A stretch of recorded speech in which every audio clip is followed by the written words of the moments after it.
With the introduction of Custom AI, AIM-2 finally has a real USP, actually elevating the authenticity aspect of sim racing to a new level. In combination with real skins, historic tracks and weather, it enables us to recreate real races and championships of different eras as close to reality as never before. Custom AI lets us set 13 values for every driver, including race skill, quali skill, consistency, and aggression. Enough to make him or her a real racing personality and a playground for all who are into this kind of modding. Like me, because I set out to do the most accurate custom AI for the Formula One 1991 season, which I, of course, also will share with you on RaceDepartment. This video features my approach, my insights, my lessons learned, tips for you on how to do it on your own, as well as limitations, and finally some requests, ideas, and recommendations. I'd be delighted if you used my file and gave me feedback. Please also do not forget to like and subscribe. But now, let's get started.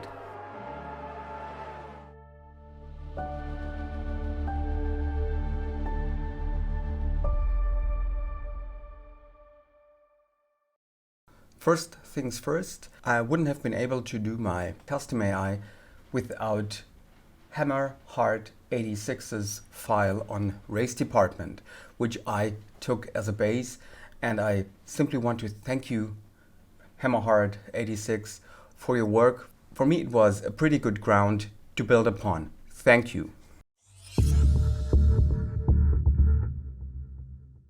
Well, after testing Hammerheart's file, I recognized that the Lola Ford team was missing, and actually the first thing I did creatively in the file was to add these two teams and drivers, Lola Ford, Eric Bernard and Aguri Suzuki, and as a second step, I just checked all these names and corrected them if necessary. My aim, of course, was and is to create the most accurate custom AI for the 1991 F1 Championship available or possible.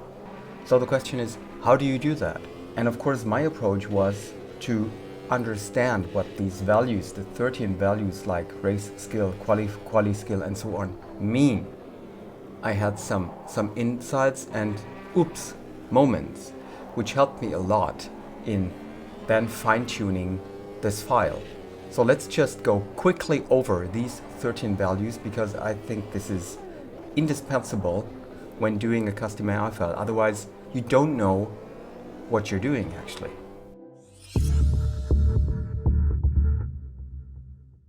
So there is this thread on the forum of Reiza Studios where they describe on how to set up a custom AI, and I'd like to start by getting here to the notes and quickly go through the values and their meanings and explain what they do actually. So if you're familiar with it, you can of course skip this chapter, but for all of you who are not familiar with it or have not done a custom AI file, this is, in my opinion, absolutely necessary. First bullet point, the valid personality values range is between 0.0 and 1.0 inclusive. This sounds as if there were only 11 digits possible, namely 0.0, 0.1, 0.2, and so on up to 1.0. But that's not true. You can actually put more digits behind the point. So there is actually a difference if one driver has race skill 0.734 and the other one has 0.705. And this is important to know because this is where fine-tuning is done. Bullet 2. Any missing or invalid values are replaced with the original values of the AI driver that would be picked for that car in that event. So, pretty straightforward. If you miss a value, there will be then a generic one as a replacement. What each personality value does, and now it's getting interesting. Driver name is pretty straightforward, okay, has to be correct. Country, it's a 3-letter country code, like GBR for Great Britain, like USA for USA, like DEU for Germany. That's important to know. I didn't know that. I put GER in it and it wouldn't work. So you have to play around with it. I haven't found an overview of all working country codes. So if you know more, you maybe want to put it in the comments and I'll add it in the description.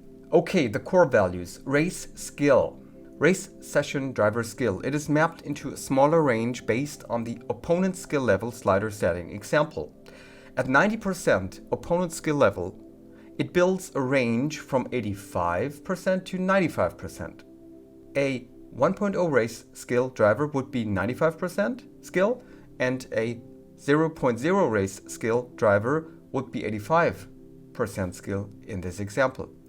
Okay, I understand that, and it immediately reminded me of what Assetto Corsa and Content Manager do, where you exactly have this system, but a bit more appealing to the eye. Let's put it like this. But nevertheless, I think the system is clear. You choose a general opponent skill level and the values you give between 0 and 1, then build a range around this. Yeah, fixed point, I'd say, or average value. Pretty straightforward. The only question I have is what happens if you put the opponent skill level slider at 120? What would a 1.0 race skill driver then have? Still 120 or more? I haven't tested it because I think, and this is a recommendation to you, I think we should work with 100% when we are doing a custom AI, because 100% is what the game should be played at, and it is also a value, at least in my understanding, where the AI should be as fast as the guys in real life. That's my personal opinion.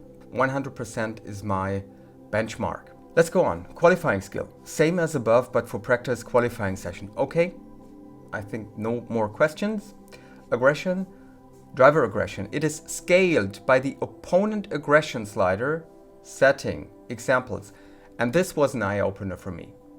At 50% opponent aggression slider setting, the driver aggression will be identical to the overwritten value. At 0%, all drivers have 0 aggression. At 100%, all drivers have 1.0 aggression. In other words, the value aggression only works if and when the opponent aggression slider is at 50%. And this is why my strong recommendation is play at 50% aggression when you are using a custom AI file. Otherwise, the value would not work.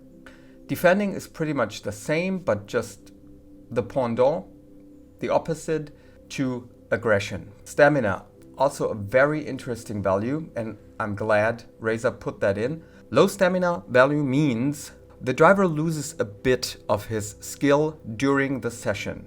Very cool, because remember, we are talking about early 90s cars, when Formula One was still a physical job and not a profession which every 18-year-old could do to perfection. And there were a lot of races when drivers with not the best stamina or fitness would drive worse in the latter stages of the race. I remember, for example, Gerhard Berger, who I love and appreciate, a great driver, but who, due to his height in the car, often had problems in the later stages because he wouldn't feel comfortable anymore in the car. And other drivers like Prost, for example, who was much smaller, or Mansell, who was much stronger than Gerhard, would not have these problems but could drive at maximum level until the end. Consistency. Low consistency value means the driver's skill can be randomly reduced a bit. That's okay. So I don't know if it's only session-based or if it's also season-based. Start reactions. Low start reactions value means the driver will take more time to react to the race green flag. Okay, pretty straightforward. Again, only where I knew that drivers were pretty good in start reactions, I changed the value, or the other way around. Where I knew they weren't pretty good, I lowered the value. For everybody else, I kept it on 0.7, which is the default value. Wet skill. Okay, how good he is on a wet track, controls how much he will slow down in curves as the track gets wet. Low values means he will slow down more. What they actually mean, I think, is not when the track gets wet, but when the track is wet. I think the focus is on a wet track and not on the transition from dry to wet. So with that out of the way, again, only where I knew drivers were very good or better than others in wet conditions, I changed the value. I did it actually for Senna and for Schumacher. But I have to say, I did not do any wet track test. So this is actually a value for my file to be optimized. Tire management, how good he is in preventing tire wear. High values means he will have less tire wear. This doesn't change the behavior of the driver, just the tire wear. Interesting. Let me call it a strategic value, tire management, and it can be adjusted and tweaked for drivers who were very good, not only in preserving their tires, but who were still very strong in the latter stages of the race. For example, Prost was a master of that. And this is why he has, in my Custom AI file, the highest value. Blue flag conceding. Drivers with high blue flag conceding will work harder to concede the position when under blue flag. Yes, of course, this is about lapping, and to have lapping in the race, I stress that, in the race, you will have to do at least, I think, 50% race length. I think this value cannot be high enough because overall the AI is not very cooperative when overtaking slow drivers. So in my file, it is either a 0.9 or a 1.0. Weather tire changes. Drivers with high weather tire changes are more likely to make pit stops for changing tires when the track wetness state changes. Since I haven't done any testing on wet tracks, I did not touch this value. And overall, I think this is perhaps, of all the skill values, the most insignificant perhaps. These are my explanations and my understandings of these values. Please comment in the comment section and tell me if I'm wrong here or there. I'm of course eager to learn, and maybe I have some misunderstandings ongoing. I'd be very thankful for your comments and what you think about these values or what experiences you have had.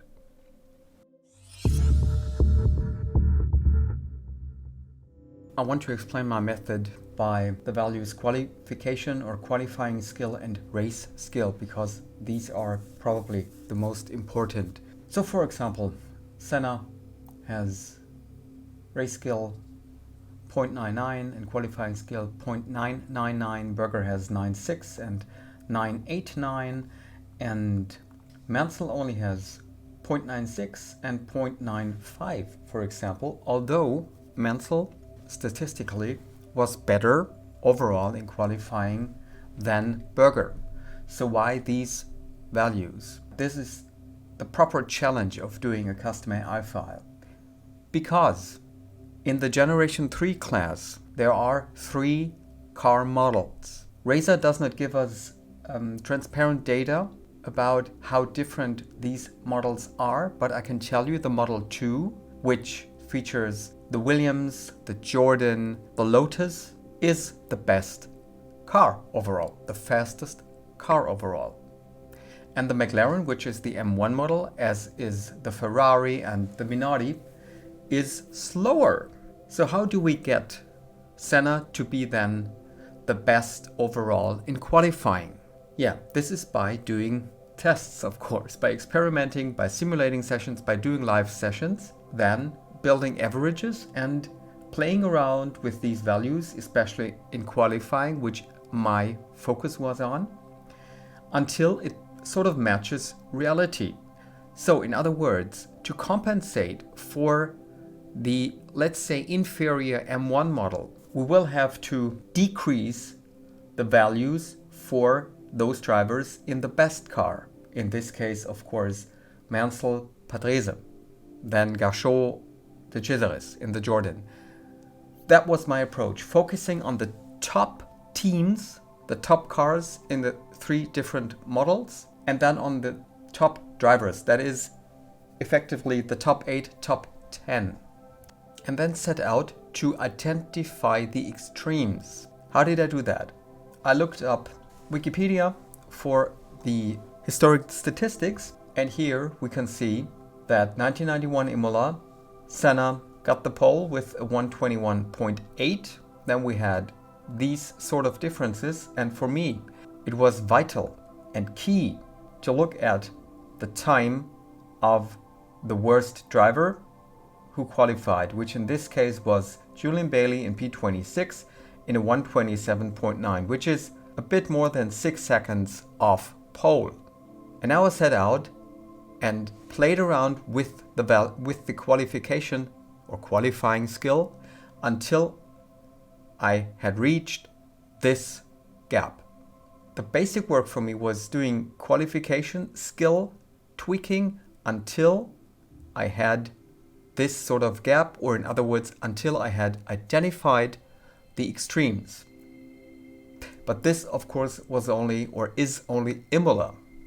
I then set out to do it for Hockenheim, for Montreal, and so on, retweaking the values until I had a sort of objective and real image.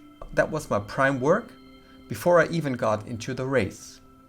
But of course the method applies for races. Those days, the time differences even in the race were huge. Some drivers were lapped several times.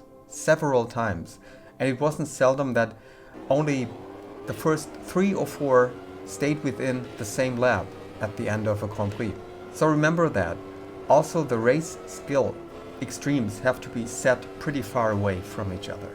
I've done a couple of test races on a simulation level and on a live driving level, but I wouldn't say that it is perfect. I simply have too little data to say this is 100% accurate. So all I'm saying is that it works, that I have received, let's say, realistic results, or kind of, but of course there's still room for optimization.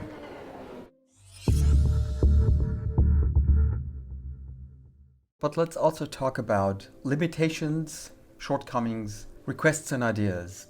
Number 1 for me is, of course, that's a personal limitation. I did not have the time to test every single parameter for every driver. I mean, that's understandable, but that's, of course, a pretty straightforward limitation and shortcoming. And I did not test wet skill at all. So this would be ground to work on. Number 2, I did not touch the weather tire changes at all. I explained it while talking about the skills in general. Number 3, and that's an important one, because it can spoil your test results. Beware, there is no blue flag rule in practice and in quali. No matter if you set quali to 10 minutes, 30 minutes, or 1 hour, the AI would drive all the time. They do their couple of laps, come in for a quick tire change, and immediately go out again. No matter where they come out, they drive all the time in the same spot. So if a Senna goes out of the pits and, let's say, a Lotus passes, Senna would then close up onto him, and since there are no blue flag rules, the Lotus would not let him pass. In other words, they are constantly blocking each other and spoiling the lap times of the faster cars. So it would be very helpful if there was a smarter AI, either blue flag rules, or if the AI was smart enough to build up a gap again, like they do in real life. I mean, this is the most natural thing you would do, either overtake the slower car or leave a gap of 2, 3, 4 seconds to be able to do your own flying lap. And why am I saying this could spoil your results? Because if you simulate that session, it could be that one of the fastest guys would always be stuck behind slower cars, ending up in P12, 14 or whatever. I had this very often with post-analysis, for example. Keep that in mind. Number 4, we have 13 parameters slash skills. Some more would be great, of course. This is some wish list and request. I would love it if there was a slider or a feature overall or on a per driver level, which was called failure probability. Because unlike real life, where they had in 1991 a DNF probability, or a DNF rate, I should say, of more than 50% overall, AMS simply does not cover that. What's even worse is if you set damage to full, even then the AI would not go into the pits, but lose 2 or 3 tires and would race on, which is goddamn absurd and is a real immersion breaker. So a DNF rate slider or a failure probability parameter for each driver would be super. Number 5. For AI drivers, the pit strategy could and should be improved. In my test races, when mandatory pit stop was on, I too often had the situation that a leading driver would just pit too late. It's no point in wasting your tires and just go in on the penultimate lap, which is of course the last for a mandatory pit stop. Doesn't make sense. Number 6, bugs. I haven't had for a while, but I have been reported by a friend that despite mandatory pit stop was on, the AI would not pit. Please tell me what your experiences are, but this of course, well, is a knockout criterion for a mandatory pit stop if this bug still persists. Number 7, the XML file itself can have problems with special characters, and by that I mean actual letters. And it has problems with Umlaute, which in Germany would be Ö, Ä, Ü. Remember, Mika Häkkinen is written with an A plus 2 dots on it. These are the characters I'm talking about. And the custom AI file also can have problems with accents, like an accent aigu on the word or the name Eric, or an accent grave or an accent circumflex. We do not only have that in French, but also in other languages. And finally, number 8, which again is an idea and a request from my side. It would be great to also have the possibility to add real skins and textures for drivers' helmets, overalls, gloves, and faces, to even further push authenticity. So guys, this is it from my side. I know it's a rather verbose and lengthy video, but nevertheless, I wanted to share my insights, my experiences while doing and creating a custom AI file with you, because I want us all to benefit from each other. I of course will upload my file, or the moment you are watching this video, it should already be on RaceDepartment for you to test it out. And please test it, put down what you think in the comments. Maybe you have found out things I haven't and which can still improve this custom AI file. So thanks a lot for watching. Have a nice day. See you on the next one. Bye.